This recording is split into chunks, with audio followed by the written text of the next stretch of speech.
Hello everyone and welcome back to another book review. First of all, if you are new here, I post a new book review every single day, or at least I try to, so if you're looking for a lot of reading inspiration, a lot of reading recommendations, maybe stick around. Now let's talk about the book that I'm going to be reviewing today, and that is Volume 9 in the viewer recommended series, Kaguya-sama, Love is War. So I do not know if I was living under a rock or what, but I had not gotten to this series until very recently when a viewer recommended this, and I have been consuming this series at a very fast pace. I have been loving this series, I have been loving the characters, I'm just having a great time reading this series, and I can't believe it took me this long to read it. So let's talk Volume 9. Volume 9 focuses primarily on, well, not primarily, but we still have the main story plot going on, which for those of you who maybe have clicked on this video and are not familiar with it, we have two individuals, the student council president and vice president, who have feelings for one another, but they are both the top of their class at this very prestigious school, and neither one of them wants to be the first one to confess. They feel like that's a weakness. They don't want to be the one put in that vulnerable position, so they're both trying to get the other person to confess to them. We have Shinomiya, I hope I'm saying her name correctly, I am trying to learn how to say their names, wants Shirogane to confess to her, and vice versa. So neither one wants to be the one to confess, but they do have feelings for each other, and they're kind of caught in this battle. They both try to create these very ridiculous scenes that might force the other person to make a move. Of course, both of them are very smart, so they're both trying to outsmart the other. It's a big mess, but it's a very interesting and fun mess, and we are all along for the ride. But there are other members of student council who are very interesting and play an interesting part in the story, even though they may be backstory or background characters. So this book, because it's not really driven, or this series I should say, because it's not really driven by outside plot events, to say it's a lot more driven by character interaction. So I feel like getting to know the characters and getting to know how the characters interact with each other is very, very important for a series like this to succeed. So in Volume 9, there's a lot of focus on this individual, and I am very sorry if I'm going to say his name correctly because he has not come up in the anime, which is the only way I know how to pronounce these people's names correctly, and that is Ishigami. Ishigami is this character. He's kind of aloof, and he somehow has developed this reputation of being sort of a bad boy, but we don't really know why.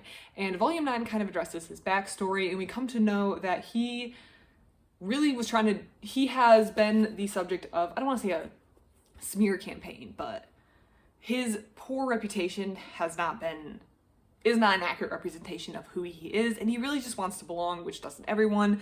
So it's kind of unfair that he has this reputation, and he really would like to shake it. And I feel like he's also really glad to be part of the student council team. It makes him belong, and he's also trying to get out there in high school. He's joined the pep cheer team, which is something he's never done before and would feel a little odd. It does feel a little odd doing, but he wants to put himself out there. He wants to be a member of the team, and I like the fact that we get to see his character a little bit more in Volume 9. Of course, we still have the battles, the war between our two characters and individuals, but I like the focus on him. I really liked him all the way through Volume 8. I mean, he was introduced in like Volume 3 or something, so he hasn't been there since the very beginning. That's why I also don't know how to say his name, because I'm at the very beginning of the anime. But I've liked him since he started in the series, and I feel like I like him even more after Volume 9. So in Volume 9, there's another big focus, and that's the sports festival. And of course, Shirogane does not want to be seen as inferior or incompetent as anything, so he is going to be performing a dance, and Chika winds up being roped into helping him learn how to dance. Chika has gotten roped into helping Shirogane learn a lot of things, like singing, like volleyball, and now dancing. And you get the sense that she doesn't want to do it, but of course she isn't going to let him fail, so she's going to teach him how to do this thing.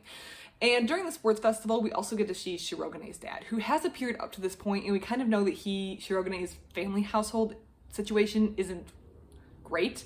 It isn't poor, but the mother has left the family to go run off to be with her lover, and his father is very, very hurt by this, and it's just kind of a sad situation. So he's kind of an interesting character. We got to know a little bit about Shirogane's home life, and it does stand in contrast with Kaguya's home life, which is very privileged, very wealthy, and a lot of emphasis on like appearing like a perfect family unit, you get the feeling of, just because they're so prestigious. So Shirogane's father comes to the sports festival and kind of stirs up the drama. I feel like he's a very funny character, even though he definitely has a little bit of some personal problems going on. He's a funny character, and I like the way he kind of causes drama. He's kind of like Chika, Fujiwara, who unknowingly causes a lot of chaos in the relationship between Shirogane and Shinomiya, but Chika does that all unknowingly. Well, Shirogane's father kind of has a clue. He's kind of gotten clued in very quickly about this situation, and he's kind of stirring things up intentionally, which I think is kind of funny. I really like it. It kind of reminds me of, in the series Komi Can't Communicate, which I'm also reading, there's this character named Jimmy who kind of like stirs up and gets the characters... they kind of like agitate the situation, and I feel like Shirogane's father is also kind of intentionally agitating the situation for his own amusement, which I find very, very funny. I loved Volume 9. I thought it was a great entry of the series. If you've loved the previous volumes, you're definitely going to love this volume. I'm excited to see the series continue to grow. I like the interactions between the characters, and not just our two main characters, but also all the side characters. They're being fleshed out. They're interacting with each other more. They're really becoming interesting characters, and I love it. If you have any comments on this series, I would love to hear it in the comment section below. Or if you have any recommendations, I love getting recommendations for what I should read next. So if you have any recommendations, please let me know. I'd love to read them. Otherwise, thank you so much for watching, and I hope you have a great rest of your day.